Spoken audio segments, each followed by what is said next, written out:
Afrontamos el último tramo de del último programa del año de La Ratonera con un invitado sin duda estelar, protagonista de la crónica política diaria, liderar un nuevo partido, el partido Vox, que quiere servir de contrapunto a los partidos tradicionales tanto de derecha como de izquierda. Muchos años diputado tanto autonómico en el País Vasco como en el Congreso de los Diputados por el Partido Popular, víctima de ETA y sin duda uno de las personas más firmemente comprometidas en este país con la lucha del Estado contra la banda terrorista ETA. Él no es otro que Santiago Abascal, presidente de Vox. Buenas noches, Santiago.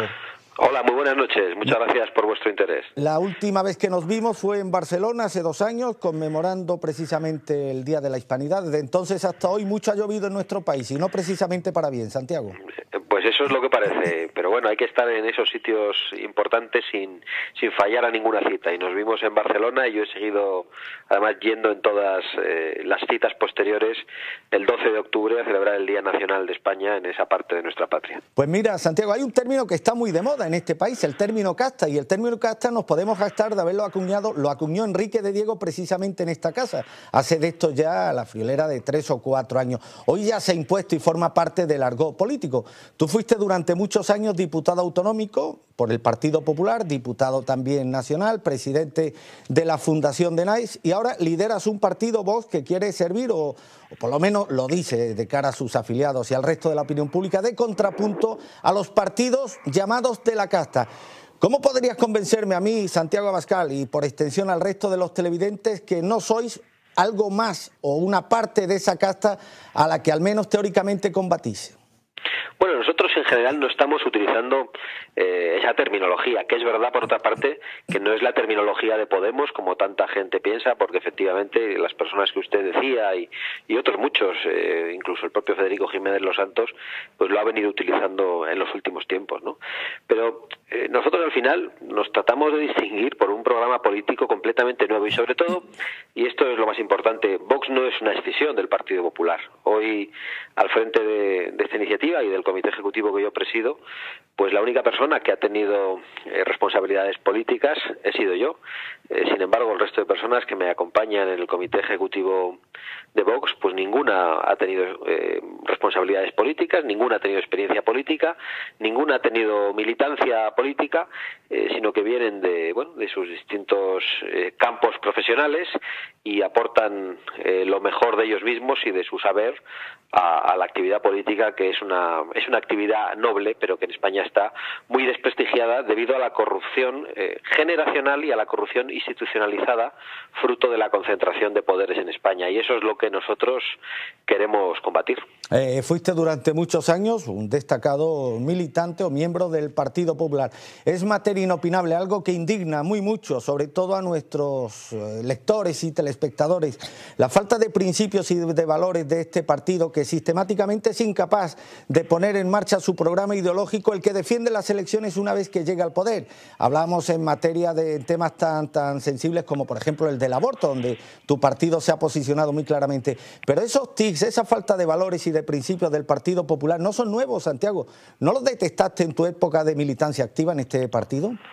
Bueno, yo creo que históricamente, durante toda la democracia, la derecha se ha comportado de la siguiente manera. La izquierda ganaba elecciones y aplicaba su agenda política, y la derecha ganaba elecciones, y salvo con algunos matices, salvo en algunos momentos que se hicieron algunas cosas bien, y hay algunos momentos concretos de la época del gobierno de José María Aznar, donde realmente se dio la batalla ideológica, fundamentalmente del año 2000 al 2004. Pero lo cierto es que podemos decir, y sobre todo después de la acción de gobierno de Mariano Rajoy, que eso se ha convertido en algo verdaderamente obsceno y enfermizo. La izquierda aplica su agenda política y la derecha se ha convertido únicamente en una fuerza, y lo digo en el peor sentido de la palabra, en una fuerza conservadora que viene a conservar las políticas que la izquierda ha traído a España. Y eso es lo que yo creo que ya no podemos aceptar más. Nos han tratado de reducir cada vez más el terreno de juego, diciéndonos que había una serie de elementos, de debates y de cosas que estaban fuera de lo políticamente correcto en España. Ese terreno de juego estrecho, marcado por la izquierda y en el que cada vez de manera más mansa y más domesticada ha querido introducirse también la derecha española, es el que hay que combatir. Nosotros pensamos que hay una serie de banderas, que hay una serie de cosas que en España se han dejado de decir y estamos aquí para eso. Por eso decía que nosotros no somos una escisión del Partido Popular, ni queremos un Partido Popular auténtico, ni nada parecido, porque nosotros ofrecemos un programa político que es... no voy a decir completamente nuevo, pero que es bastante nuevo, porque es verdad que en algunos puntos puede ser coincidente con algunas cosas que sí había defendido el Partido Popular, pero en otros puntos no. Nosotros planteamos la cadena perpetua, planteamos la desaparición del modelo de las autonomías, planteamos una serie de cosas que no se han venido defendiendo en España porque los grandes partidos se han abrazado en el consenso socialdemócrata y en el consenso autonomista y además de una manera que hace que el consenso sea el enemigo de la democracia, porque termina con el pluralismo político. ¿Defiende Vox la supresión de las autonomías del actual Estado autonómico, Santiago? Sí, la verdad es que nosotros eso lo hemos hecho desde el momento de nuestra fundación. Fue uno de nuestros mensajes estrella, por decirlo de alguna manera. Sabemos que hace falta una gran mayoría parlamentaria para abordar la reforma constitucional necesaria que pueda traer la desaparición del modelo de las autonomías, pero mientras tanto nosotros pensamos que hay muchas cosas que se pueden ir haciendo, devolviendo competencias al Estado. Y además nos da igual lo que nos digan o cómo nos etiqueten por tener este planteamiento. Nosotros creemos de verdad en la pluralidad de España, pero la pluralidad de España no la garantizan las autonomías. Pero Santiago, ¿qué es lo que te lleva, por ejemplo, ahora a defender la ruptura del actual modelo autonómico y no, por ejemplo, cuando eras diputado autonómico del Partido Popular en el Parlamento Vasco, por ejemplo? Bueno, pues yo creo que igual es porque usted no me ha seguido a mí, pero yo he criticado el modelo autonómico cuando era diputado del Partido Popular en el Parlamento Vasco. Yo he planteado la reforma constitucional cuando era diputado del Partido Popular en el Parlamento Vasco. Yo he planteado muchas de estas cosas cuando era diputado, con lo cual no hay ninguna contradicción. Sí es verdad que puede haber algunos matices, alguna evolución en algunas cosas como se producen a lo largo de una vida y sobre todo de una persona joven como soy yo, que entro en la política por cosas muy distintas a las que pueden entrar algunas personas. Yo al final me veo obligado a ir a un ayuntamiento con 23 años y eso significa que tengo que ir con escolta desde aquel momento, ¿no? Es decir, vivo en la incomodidad, hipoteco mi libertad, la de mi familia, incluso nuestra hacienda. A mi padre le queman su pequeño negocio. Es decir, es probablemente un acceso a la política muy distinto al que lleva a otras personas, ¿no? Y es en aquellos momentos lo que esencialmente me centra a mí en la vida política, la lucha antiterrorista, y con 23 años pues yo no pensaba mucho tampoco en las otras cosas. Eso es, no tengo ningún problema en reconocerlo. Santiago, sé que eres muy sensible al tema ETA, precisamente por todo este cúmulo de circunstancias, desgraciadamente, que te tocó vivir en primera persona, pero una pregunta muy directa. ¿Le ha ganado esta guerra ETA al Estado español?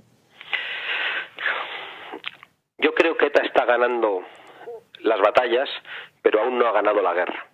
Porque la guerra de ETA es la destrucción de la unidad nacional.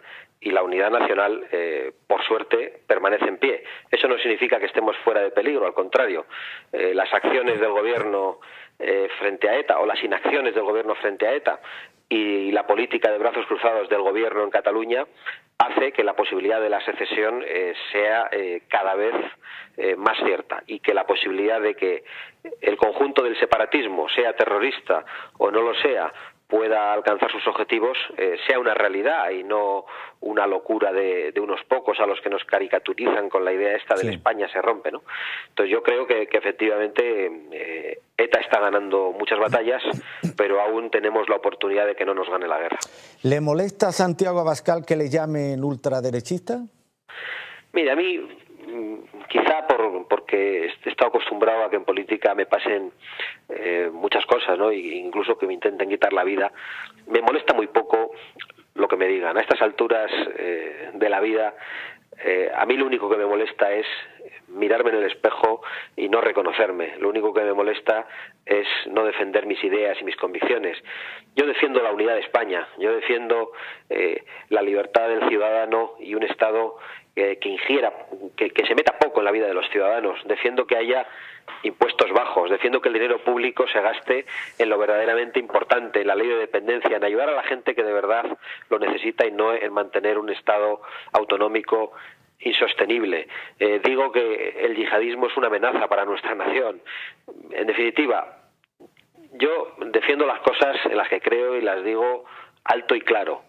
Si por eso me quieren etiquetar, que me etiqueten, pero no me preocupa lo más mínimo y no voy a perder un minuto en librarme de las etiquetas que algunos nos quieran poner. Cuestión importante, Santiago. ¿Hay posibilidades de que Vox alcance alianzas con formaciones que actualmente están a la derecha del Partido Popular?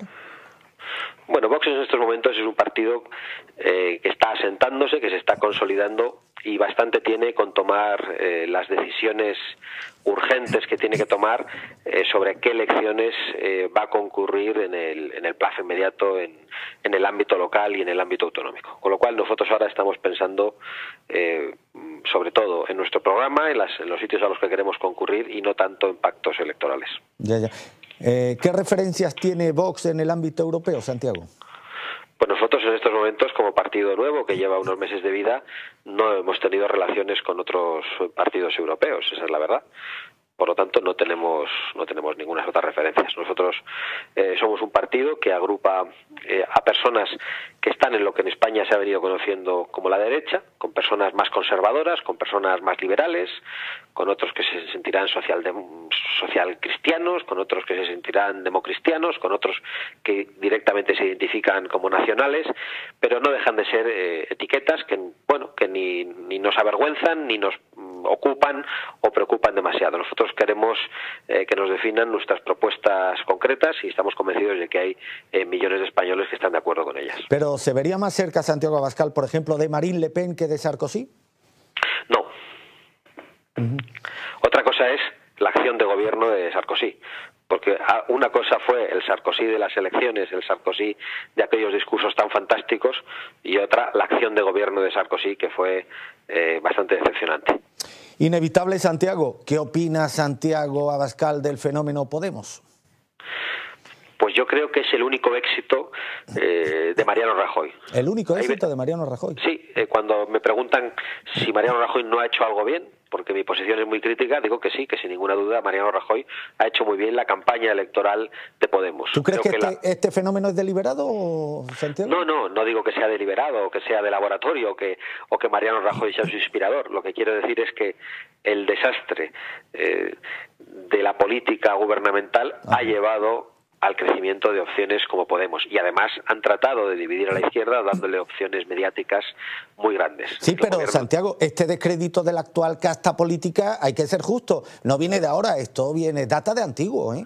Esto es la culminación de un proceso de muchos años de literalmente menoscabar los intereses de los españoles, que ahora evidentemente ha alcanzado su momento culmen y demás, pero esto es un proceso de años, ¿eh?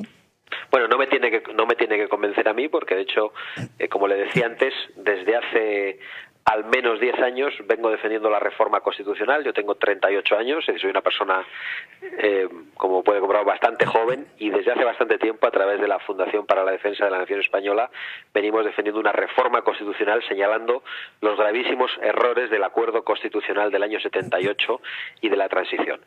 Por lo tanto, predica en terreno abonado. Lo cierto es que esa degeneración se ha acentuado en los últimos tiempos, y el descaro de los dos grandes partidos en torno a la corrupción y en torno a la idea de alcanzar un pacto entre ellos, no para dar estabilidad al país, sino para dar estabilidad a sus intereses y a la corrupción, es algo que ya no aguanta ningún ciudadano y que todo el mundo ve de una manera clara. Yo creo, sinceramente, que el Partido Popular y el Partido Socialista son marcas políticamente muertas y solo falta expedir el certificado de defunción. ¿Cree que el fenómeno Podemos, Santiago, es flor de un día?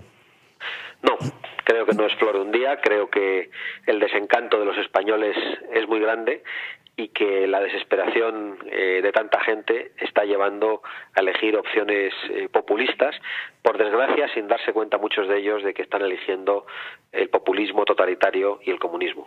Me sorprendió unas declaraciones tuyas, corrígeme si no son ciertas, o sea, si no son exactas. A la derecha le hace falta un Pablo Iglesias. Bueno, ese es un entrecomillado que jamás se ha pronunciado en esos términos. ¿Podría ser Santiago Abascal el Pablo Iglesias de la derecha? No, eso sí, no. Con barba. Nosotros Nosotros no nos queremos comparar con Pablo Iglesias. Me preguntó un periodista del diario Público si a la derecha le hacía falta un Pablo Iglesias. Yo contesté que sí, pero contesté que sí porque creo que al final hay que hablar con claridad, hay que hablar con valentía, y eso estaba faltando en la derecha en España.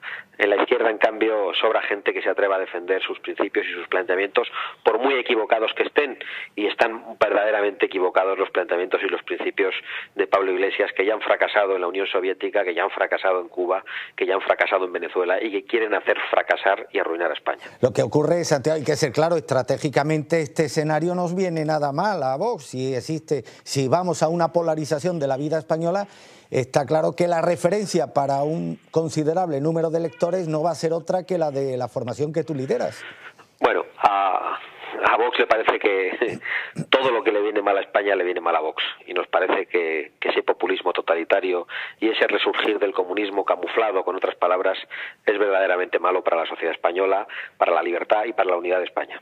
Eres vasco, Santiago, y lo dijimos antes, muchos años comprometido con la lucha contra ETA. ¿Puede ocurrir lo mismo en tu región natal que lo que está ocurriendo en Cataluña? Bueno, yo no tengo ninguna duda de que ocurrirá lo mismo. De hecho, en mi tierra hace mucho tiempo que el terrorismo ha callado estratégicamente y están a la expectativa de lo que ocurre en Cataluña para ver qué decisión toman ellos. Pero se equivocan quienes piensen que las cosas están tranquilas en mi tierra, y se equivocan quienes piensen que el separatismo en mi tierra ha bajado la bandera. Otra declaración tuya que me sorprendió, dijiste: estoy convencido de que a Vox se han enviado saboteadores.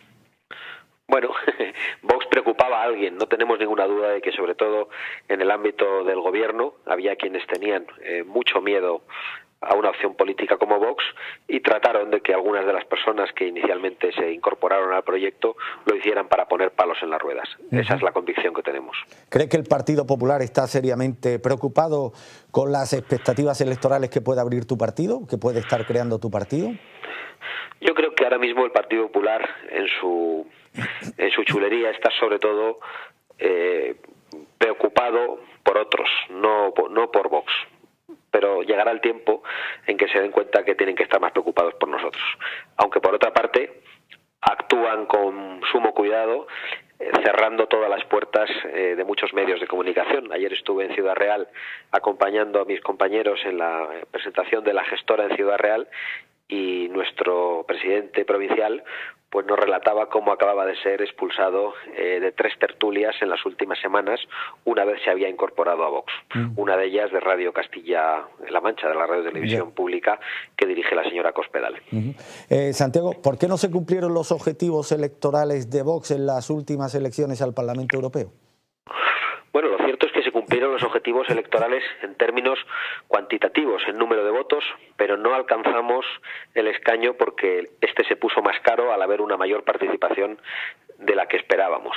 Dicho lo cual, nosotros no encontramos las posibilidades comunicativas que a otros se les brindaron, eso es una realidad, pero nosotros no queremos resultar lastimeros, ni llorones, ni quejosos, y asumimos que también cometimos algunos errores y que probablemente no fuimos todo lo claros que teníamos que haber sido en algunos temas. Pero hoy Vox es un partido renovado, con una nueva dirección, que se posiciona con rotundidad y con claridad absolutamente en todos los campos.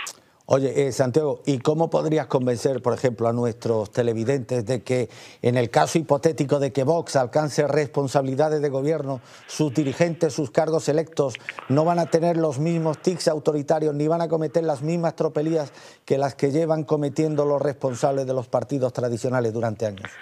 Pues mire, solo podré convencerles de eso con el día a día y poco a poco. Eso no se convence ya a estas alturas con palabrería y con una frase en una entrevista. Con lo cual no aspiro a convencer a nadie con una frase bonita, aspiro a convencer a la gente a través de nuestras acciones poco a poco y con el tiempo.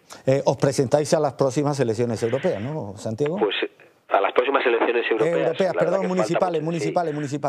Precisamente eso es algo que vamos a analizar en estos momentos. Próximo. Vamos a tener un debate en el Comité Ejecutivo Nacional de Vox esta tarde para ver cuáles son los requisitos que nos llevan a presentarnos en unos sitios sí y en otros no. Es algo que tenemos que debatir en estos momentos. ¿Se puede deducir entonces que vuestro objetivo preferente va a ser las elecciones generales de 2016? Sí, sin ninguna duda. Nosotros desde que fundamos Vox dijimos que había una meta, que era irrumpir con mucha fuerza en el Congreso de los Diputados. No queríamos ser un partido bisagra, no aspirábamos a tener representación allí, 1, 2 o 3 personas, sino que realmente queríamos representar a toda la derecha en España y por lo tanto aspirábamos a mucho más. En ese camino hay muchas metas volantes que hemos tenido que asumir. La primera han sido las elecciones europeas, que nos hicieron comenzar lo que era una carrera de fondo con un sprint, y ahora afrontamos otras metas volantes que son las elecciones autonómicas y elecciones municipales. ¿Sigue teniendo validez la Constitución de 1978, Santiago? Pues honradamente yo creo que no. He escuchado hace no mucho a uno de los padres de la Constitución. No todos fueron ejemplares, pero algunos sí, y a este, al que no voy a poner nombre, le guardo la mayor de las consideraciones. Le he escuchado decir que la Constitución del año 78 era un cadáver insepulto y que solo faltaba expedir el certificado de defunción. Si incluso los más bien intencionados padres de la Constitución piensan eso, como el conjunto de los españoles vamos a tener fe en una Constitución que, desde el punto de vista de algunos de nosotros, necesita gigantescas reformas, pero que es que además es una Constitución que es papel mojado porque no se cumple. Yo, que no soy muy partidario de esta Constitución y sí de su reforma, soy sobre todo partidario del cumplimiento de la ley, de la vigencia del Estado de Derecho y del imperio de la ley en España, y eso no está ocurriendo. Un ejemplo tenemos en muchos artículos, pero por traer uno me viene ahora a la mente el artículo 155 de la Constitución, que no se ha aplicado en Cataluña a pesar de haberse cumplido todas las previsiones constitucionales. 3 últimas cuestiones. Santiago, te has posicionado últimamente en torno a la radicalización que está experimentando una determinada visión del Islam por parte de algunos grupos terroristas que están en la mente de todos. ¿Temes precisamente que se produzca también al mismo tiempo una radicalización del Islam por parte de la creciente comunidad musulmana que existe en nuestro país? Bueno, yo lo que he venido diciendo es que en el mundo del Islam, donde evidentemente también hay personas bien intencionadas y hay personas que rechazan el terrorismo, ha tomado el control y ha tomado el protagonismo los sectores más extremistas, y eso es algo que nos tiene que preocupar. También en España, Santiago. También en España. Yo no conozco mucho el caso español de las comunidades musulmanas, pero en España, en Ceuta, Melilla, en Barcelona, estamos viendo cómo periódicamente aparecen células, cómo se está predicando el Islam más radical, incluso en la mezquita de la M30 que se utilizaba para reclutar personas que eran enviadas a Siria e Irak, y esto es algo que nos tiene que preocupar y ante lo que no podemos permanecer callados. El mayor problema que enfrentará Europa en los próximos años va a ser el de la amenaza del yihadismo, y eso es algo ante lo que los españoles también tenemos que estar preparados, entre otra cosa porque si hay una nación que es un objetivo prioritario del yihadismo en Europa, esa es España, porque solo de España fue expulsado el Islam históricamente, y eso es algo que todavía permanece en el imaginario del islamismo. Yo lo he comprobado en mi reciente viaje a Irak, donde las referencias a España, al Andalus y a sitios como Córdoba y Granada están permanentemente presentes en esos colectivos. Supone una amenaza el islamismo, Santiago, no solamente para la seguridad colectiva de Europa y de España, sino también para su propia identidad cultural. Bueno, no tengo ninguna duda de que España históricamente se forjó frente al Islam a lo largo de 7 siglos de reconquista de un territorio que previamente habían invadido los musulmanes, y eso ha definido el carácter de los españoles y probablemente de otros muchos europeos. Por lo tanto, supone una amenaza, pero sobre todo supone una amenaza en la medida que ese Islam radicalizado ataca la sociedad tal y como nosotros la concebimos, ataca nuestras libertades, ataca la igualdad entre el hombre y la mujer y sobre todo nos trata de ofrecer una visión teológica de la sociedad en la que no hay separación entre Iglesia y Estado, y eso es algo que no podemos aceptar de ninguna manera. Última cuestión, ¿cuál es actualmente tu relación con José María Aznar, Abascal? Pues la verdad es que no tengo mucha relación con José María Aznar. Ni nos hablamos ni nos dejamos de hablar. No, hace tiempo que no he tenido relación con José María Aznar. Oye, pero le tengo respeto al expresidente del gobierno. Santiago, ¿debemos ser, por tanto, moderadamente optimistas de cara al futuro? Bueno, yo la verdad es que creo que tenemos que ser realistas. Creo que España está viviendo una encrucijada de crisis, probablemente en uno de los momentos más graves de su historia, y hay crisis de las que saldremos tarde o temprano si hacemos lo que debemos, como la crisis económica, como la crisis de valores, como la crisis de las instituciones, porque las instituciones se pueden restaurar, la economía puede volver a progresar, porque los valores se pueden recuperar, pero si perdemos una parte del territorio nacional, probablemente de eso nos arrepintamos para siempre y se arrepientan nuestros hijos y los hijos de nuestros hijos. Esa es una crisis que puede ser irreversible para España y tenemos que estar alerta para evitar que una parte de nuestra patria pueda ser perdida a manos de unos, en definitiva, a manos de unos traidores como son los separatistas. Un saludo y muchísimas gracias. Santiago, desearte toda la felicidad del mundo en estas entrañables fiestas de Navidad. Gracias y hasta siempre.